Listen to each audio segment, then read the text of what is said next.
Un hombre con una poderosa zurda, un promedio de knockout del 74%, peleó como profesional más del doble de veces que Floyd Mayweather, y a los 102 rivales que le ganó, 82 perdieron por la vía del knockout. Solamente un hombre logró noquearlo, y eso que fue knockout técnico. Y quien logró hacerle esto fue una leyenda del pugilismo mexicano, Rubén Púas Olivares. El mexicano de quien hablaremos hoy era de esos peleadores que gustan demasiado, que derrochaban coraje, valentía y determinación. Golpeaba a mansalva a dos manos, tenía buenos movimientos de cintura y cabeza, y si caía a la lona no significaba que fuera a perder. Hoy la historia de José Luis "El Zurdo" Ramírez.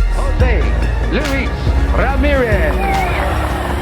José Luis Ramírez nació el 3 de diciembre de 1958. Oriundo de Sonora, este pegador debutó como profesional en 1973. De joven empezó a mostrar su talento, así que pronto se hizo campeón nacional. En un principio compartía gimnasio con Julio César Chávez. Chávez, el campeón mexicano, no tenía muy buenos recuerdos de esos momentos. Al parecer, por mucho tiempo Julio César Chávez guardó rencor con José Luis Ramírez, pues en un principio Julio César Chávez apenas estaba iniciando en el mundo del ring y José Luis Ramírez ya era campeón nacional. Así lo dijo en una entrevista: yo apenas estaba iniciando y José Luis Ramírez sabía más que yo y me daba muy duro cuando entrenábamos. Así que pasó el tiempo y Chávez aguantaba todos los puños que José Luis Ramírez le daba en los entrenamientos, pero llegó el momento en el que Chávez empezó a repuntar.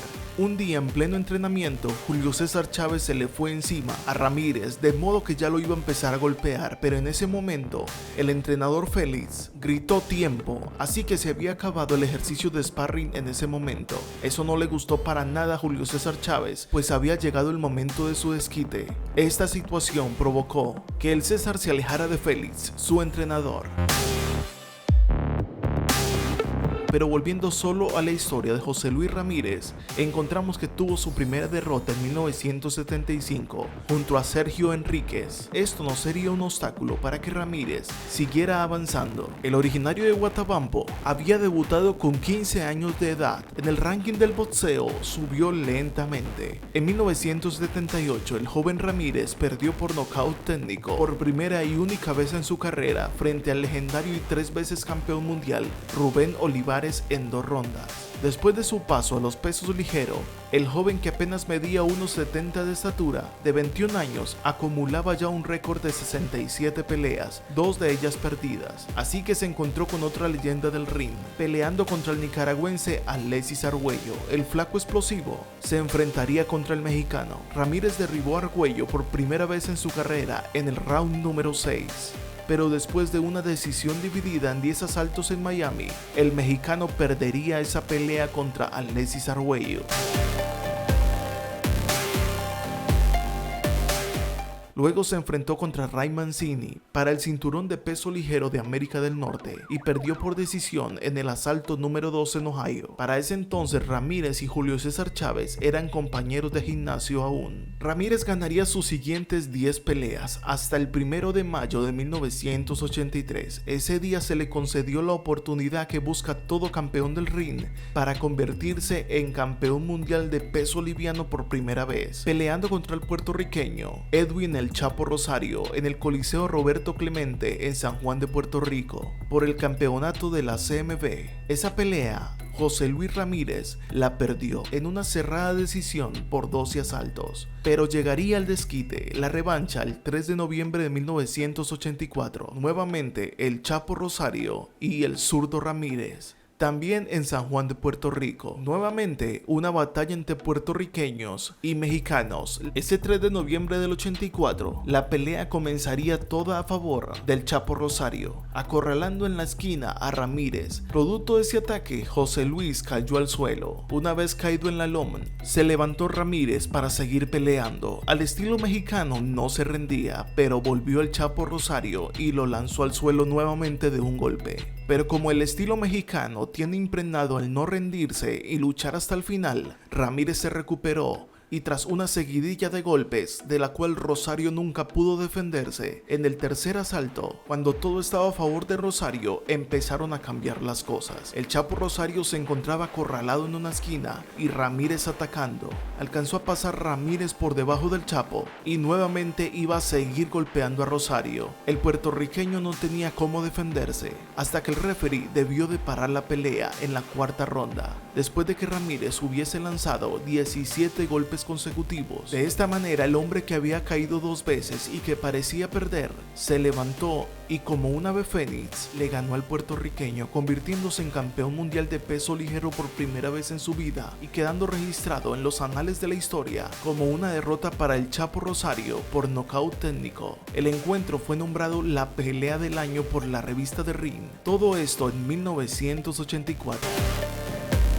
Después de algunas defensas, Ramírez se encontraría con Héctor el Macho Camacho, así que empezó a entrenar. Nuevamente, México versus Puerto Rico. La pelea se pospuso cuando Camacho sufrió una fractura de tobillo después de un juego de baloncesto, pero finalmente se dio el 10 de agosto de 1985. José Luis Ramírez caería en el tercer asalto. De todas formas, la pelea fue hasta el round número 12, perdiendo en esa noche frente al puertorriqueño. José Luis Ramírez era un campeón muy discreto. De su vida personal poco se sabía. No era de escándalos ni de estar hablando mal de nadie. Era un hombre que mostraba pocas reacciones delante de las cámaras. Puede pasar por tímido, pero al momento de pelear dejaba la timidez a un lado. Ramírez era una persona culturalmente intelectual, así que decidió mudarse a París pocos años después, y algún tiempo más tarde fue capaz de recuperar el campeonato mundial de la CMB cuando Macho Camacho lo dejó vacante en 1987, superando a Terrence Ali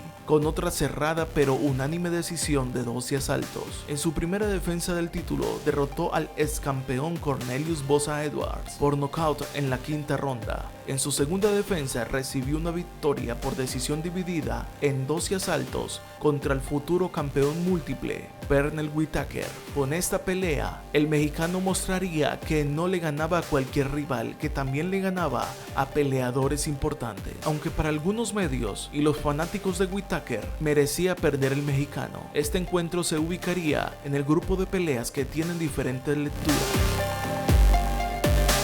De vuelta a México, y después de haber estado viviendo en el viejo continente por un tiempo, él y Chávez se convirtieron en vecinos. Chávez ya había levantado el campeonato mundial de peso ligero de la AMB al vencer a Rosario, y se planeó una pelea de unificación entre los dos ex compañeros de gimnasio, José Luis el Zurdo Ramírez versus Julio César Chávez el César.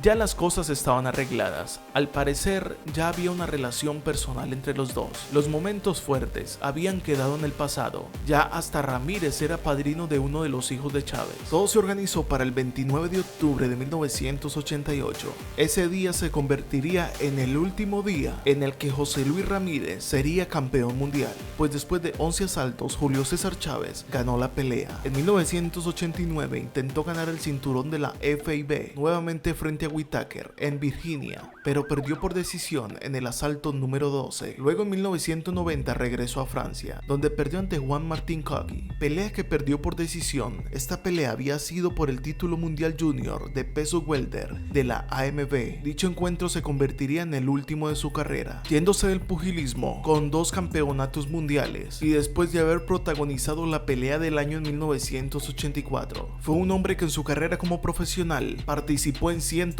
peleas, de las cuales perdió 9 y ganó 102, 82 por la vía del knockout. El hombre oriundo de Huitabampo, Sonora, México, poco conocido para unos, olvidado por otros y recordado por algunos, hoy clama por medio de este video para que no sea borrado de la historia reciente del pugilismo mexicano. Y vale la pena recordar que la revista The Ring colocó a José Luis Ramírez en su lista de los 100 mejores punchers de todos los tiempos. Ahora, para finalizar este video, depende también de los aficionados que se muevan en las redes sociales y hagan recordar a este gran pugilista que aún vive, pues algunos han mencionado a José Luis Ramírez como el peleador más menospreciado, pero realmente era un hombre que tenía mucho talento. Se convirtió en el miembro menos conocido del Salón de la Fama del Boxeo Mundial. Y atención a esto, que no se debe confundir esto con el Salón de la Fama del Boxeo Internacional. Así que él es necesario que esté en el Salón de la Fama del Boxeo Internacional. También dependerá mucho de los aficionados de este deporte y que en algún momento recuerden alguna de las 111 peleas que tuvo este gran peleador mexicano. Si te gustan las historias, suscríbete a Culturízate, dale like al video si te gustó, visita nuestro segundo canal, te dejo el link en la descripción. Nos vemos en el siguiente video, bye.